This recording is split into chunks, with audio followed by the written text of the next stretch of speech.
Hey everyone, welcome back to Apollo Art Analysis. In today's episode, we'll be studying a piece by the established 3D artist known as Joel Mellström. And in this episode, we'll be looking at this kind of temple-esque setting, and we're also going to explore the incredible realism of the digital render. So let's jump right into it. So whenever you first see this work, we're met with this lone subject here standing in a very large room. Your first impression is likely one of awe due to both the intensity of light and the rather strange or surreal sight before us here. And so whenever we first see this work, we note two distinct regions in the composition. This, of course, is the kind of lighter lower region in contrast to the much darker upper region there.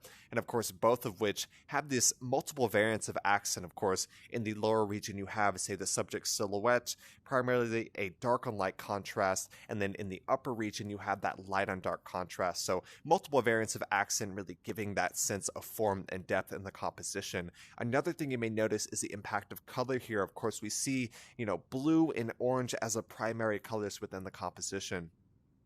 So whenever I first saw this work, the first thing that I noted was a sense of two different regions here. We see this quite clearly. You have the kind of lighter lower region in contrast to the much darker upper region, both of which are contrasted by two different accents, of course, a dark on light silhouette in the lower and a kind of light on dark accent in the upper there, both of which immerse us so well within the scene at hand. Another thing you may notice, it's kind of hard to see at first, but the two colors we see is a blue and a kind of orange within this composition.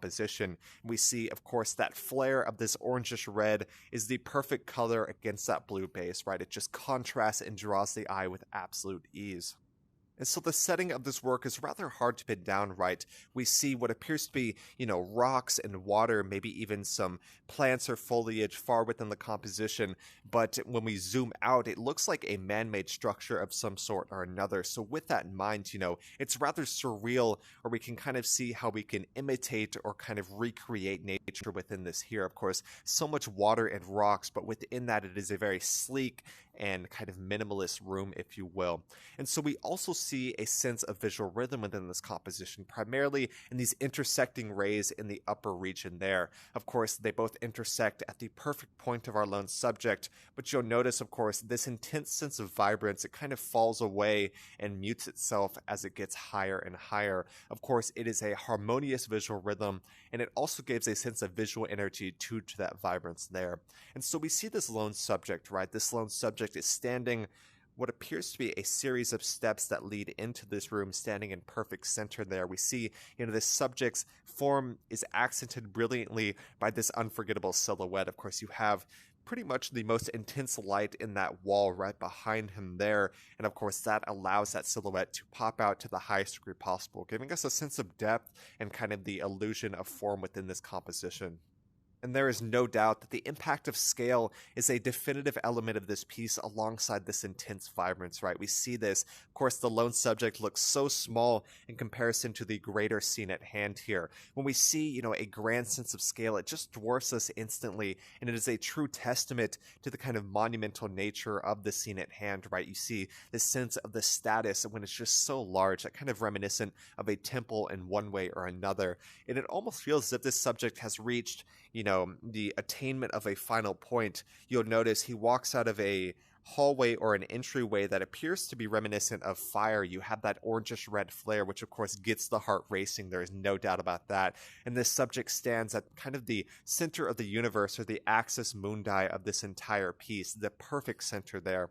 And with this in mind, in English, we have this metaphor where, we say you missed the point or you missed the mark. But within this composition, the subject stands at the exact point. And, whenever you miss the point, you're not in the present moment. But whenever you really do attain the point, or you get the point in a metaphorical or even literal way, you are in the present moment. You are connected to what is exactly in front of you there, and you know exactly what is going on. So we kind of see this lone subject, of course, standing at the perfect point there. So he's kind of standing in harmony with that, and of course is in the direct present moment in the piece before us here. And with this in mind, welcome to a divine destination. You finally reached the point.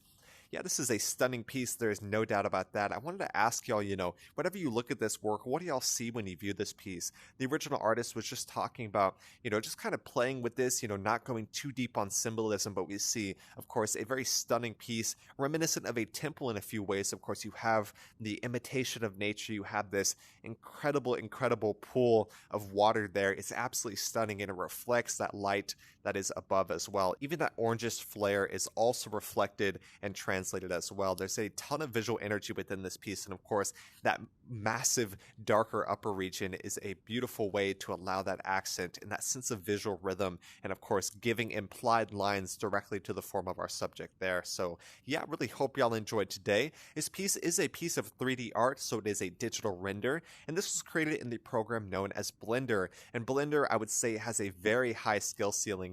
Whenever I think of Blender, I typically think of, people who are getting into the digital render trying to learn Blender in one way or another, but don't let that discourage you. I see everyone from amateurs all the way to professional career artists using Blender. So like I said, the skill ceiling and the amount of range that you can use the program of Blender, it's absolutely stunning. And of course, we see the realism of the digital render. It feels like as if we're just standing in the scene ourselves. The water here, the reflection, all of that, it's incredibly realistic, and it gives that sense or the illusion of realism just so well. So if you want to get into the digital render medium expression, I would surely suggest it. Of course, you can sculpt, you can kind of assemble things and place them exactly where you wish them to be, and then get kind of a screenshot or perspective of what we see in the piece before us here. So yeah, I really hope y'all enjoyed today. If y'all enjoyed this episode, go check out the original artist, Joel Mellström, a Swedish 3D artist doing some amazing stuff in the world of the digital render. He deals with surrealism, even elements of kind of science fiction, if you will. Of course, the piece before us here is quite advanced. So we see this, rays in the upper region. We wonder what type of technology would give us that. But yeah, really hope y'all enjoyed today. Like I said, original artist Joel Mellström doing some amazing stuff in the world of the digital render. And if y'all enjoyed this episode, make sure to check out the original artist. My name is Apollo. This was Apollo Art Analysis, and I'll see y'all on the next episode.